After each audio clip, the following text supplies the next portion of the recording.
2019 Nissan Rogue with the 2-liter 4-cylinder engine. Today we're going to be knocking out these spark plugs. For this job, we're going to be using the NGK Laser Iridium, part number 90565 spark plugs.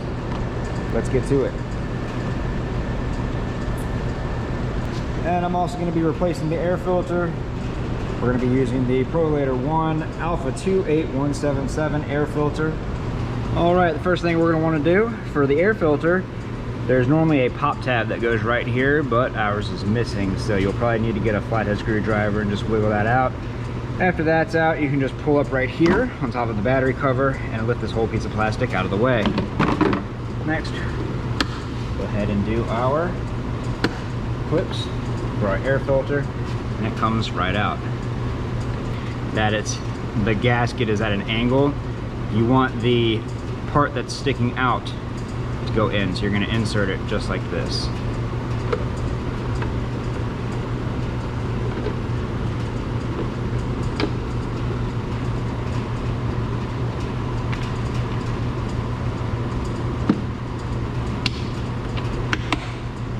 Put those clips back down and reinstall our plastic doohickey.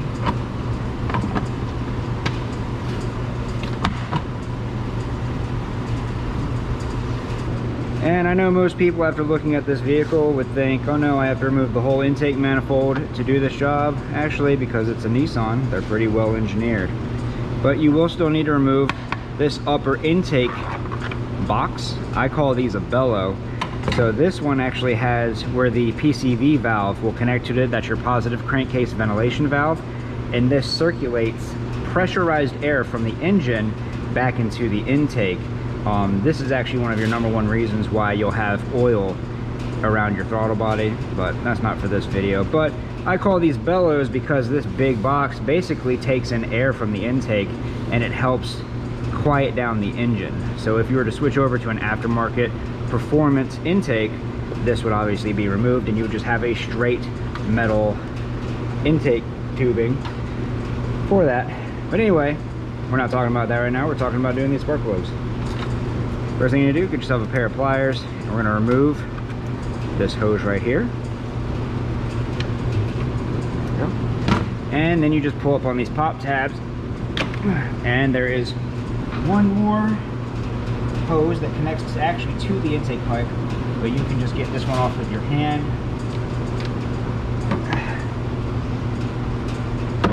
You can see this one in the back right here. These are made out of a softer metal. You can usually just get these off with your bare hands, but you know, use pliers if you need to. I'm not saying you have to use your bare hands. Let's see if I can put this back without shooting it across my shop. There we go. And right there you have your spark plugs. Well, technically you have your ignition coils. 10mm bolts.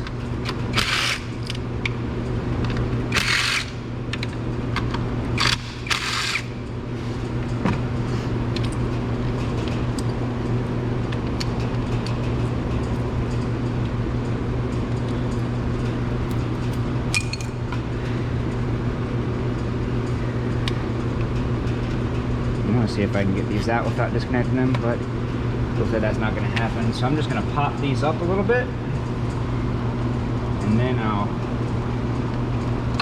disconnect them. There's our throttle body for cylinder 4. This one I might be able to just disconnect these connectors, pressing down on the top right there to relieve the lock, and then pulling back on the harness.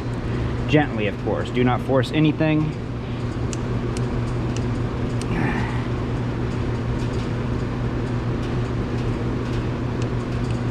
This one is hard to press down on.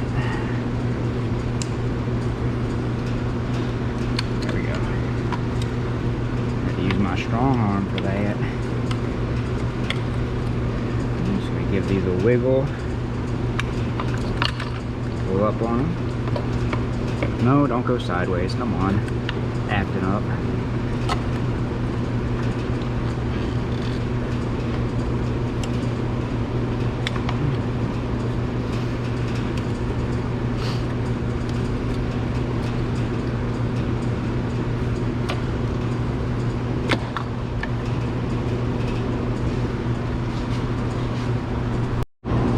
And to remove our spark plugs, we're going to need a deep socket 14 millimeter.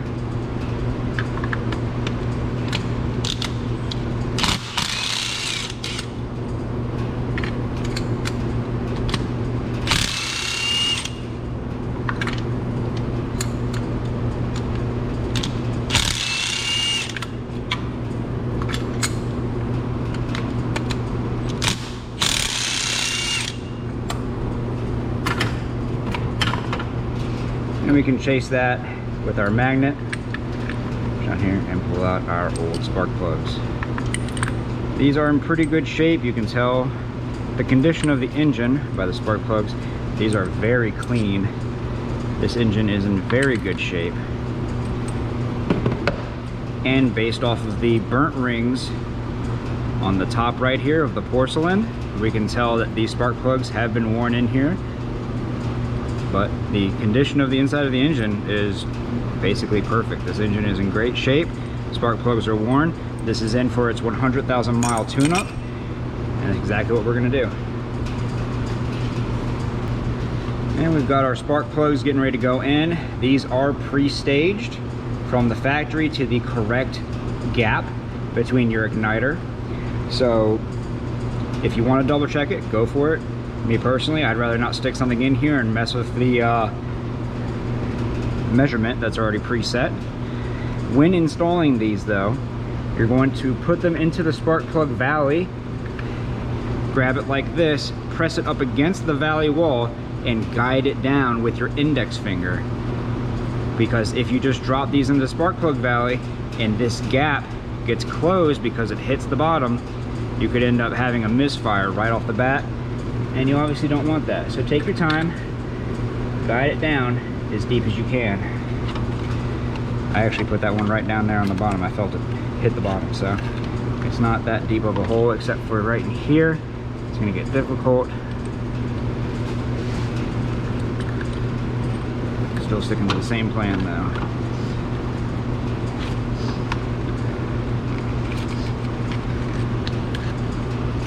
Checking each one of them before we install them, because you never know what might have happened during shipping.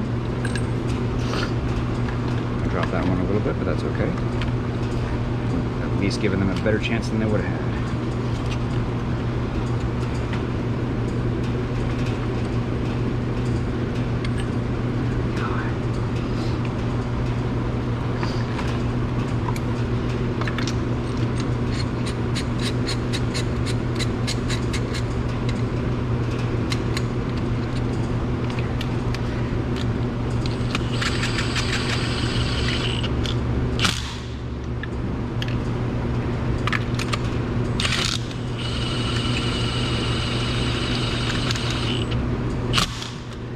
Most spark plugs are put down between 25 to 35 foot-pounds.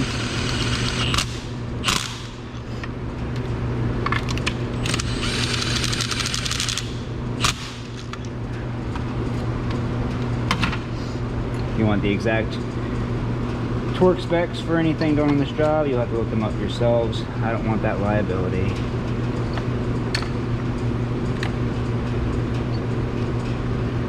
Putting our coil packs back in. We're making sure that we put our coil packs back in the exact same ones we removed them from. However, if you do have an active misfire, this would be the ideal time to swap. Like, let's say hypothetically, well, this isn't hypothetical. On this engine, this is cylinder 1 through 4.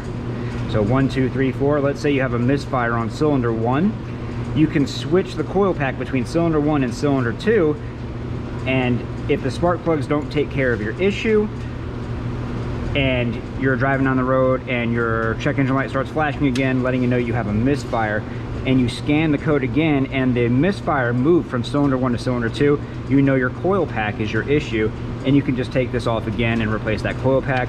So if you are trying to figure out where your misfire is coming from, just doing something like that would be a good way to make future diagnostics easier if you're not positive that your spark plugs are your issue. So just a little food for thought. So I would recommend doing that, but we don't have any current misfires. This customer is just keeping up on her vehicle maintenance like a boss. I wish everybody did this because it would make working on vehicles a lot easier. Before something catastrophic happens and I have to fix that. And then everybody's mad at me because rather than doing spark plugs for a couple $100, I have to replace the engine or something crazy. I didn't do it. I did not break your car.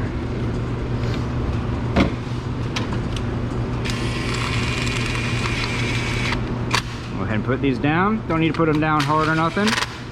In fact, I would highly suggest not to do that. Just put them down good enough so they hold. Don't put them down too tightly because both the coil packs and the valve cover are both made out of plastic. And there's no reason to break something that's just gonna have to be replaced on our dime. So before we put everything back together, double check those connectors, make sure that they are pushed in all the way. Good. We can put our intake baffle back on. Probably should have lined this up with these things first, huh?